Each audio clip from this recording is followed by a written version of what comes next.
Hey everyone and welcome. Let's talk about time. I mean, we're all swimming in it, every second of every day.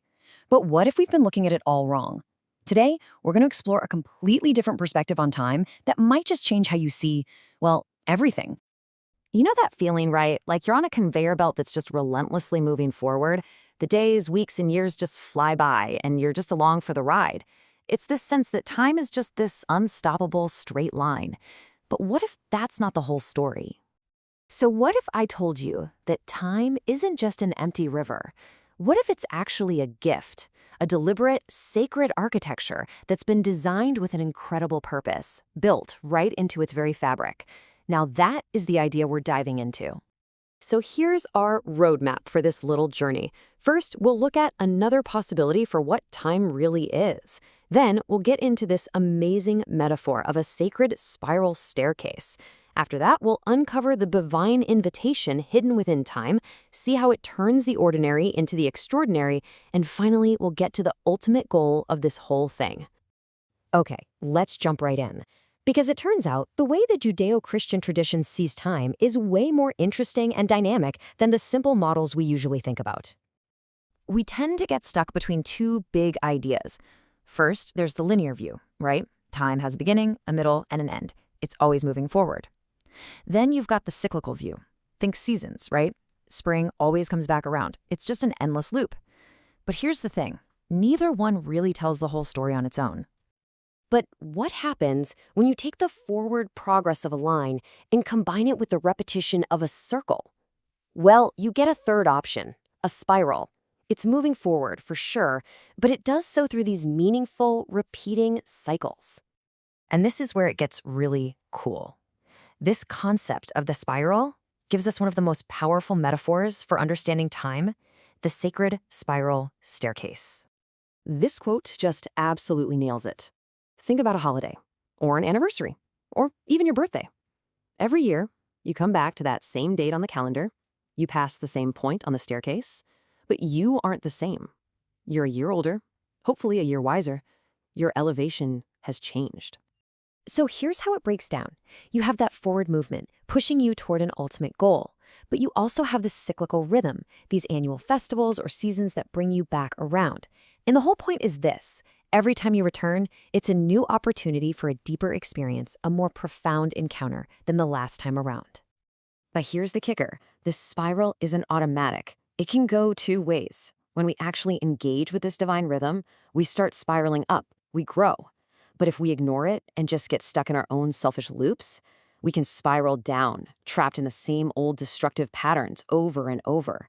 We actually have a say in which direction we go. Okay, so how does this whole system actually work? Well, it's all built around this beautiful idea of a divine invitation. And to really get it, we need to understand two crucial Hebrew words, moed and chag. Let's break this down because it's awesome. A moed is a divine appointment. It's a sacred designated time. The best way to think of it is like a wedding invitation. It sets the date, the time, the place. It's the official call. Then you have chag. This is the party. It's the celebration, the joyful response. If moed is the wedding invitation, chag is the wedding reception itself.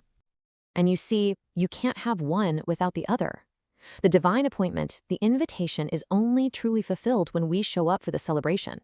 The two are totally linked. So what does this system actually do? Well, it does something incredible.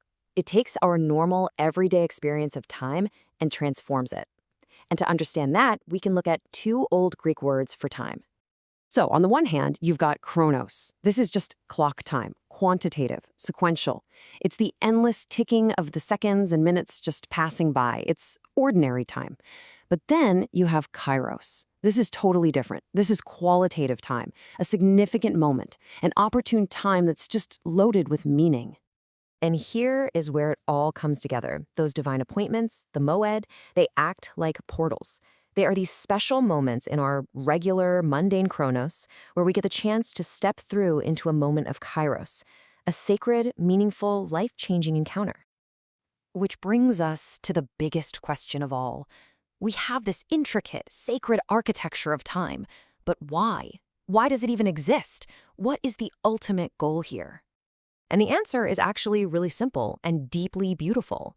It's not about following a rule book or just checking boxes on a calendar. The entire structure of time, it's a gift. And it was designed for one primary purpose: to build and deepen a profound relationship. This relationship unfolds in a journey of 3 stages.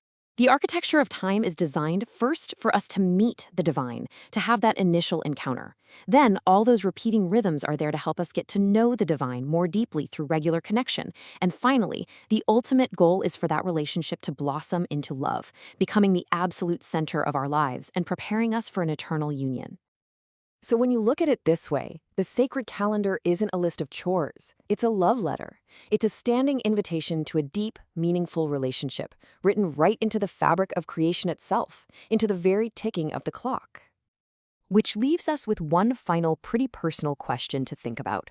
In the frantic rush of our ordinary time, with the days and weeks just flying by, have you been missing the divine invitation? Is it possible it's been waiting for you this whole time?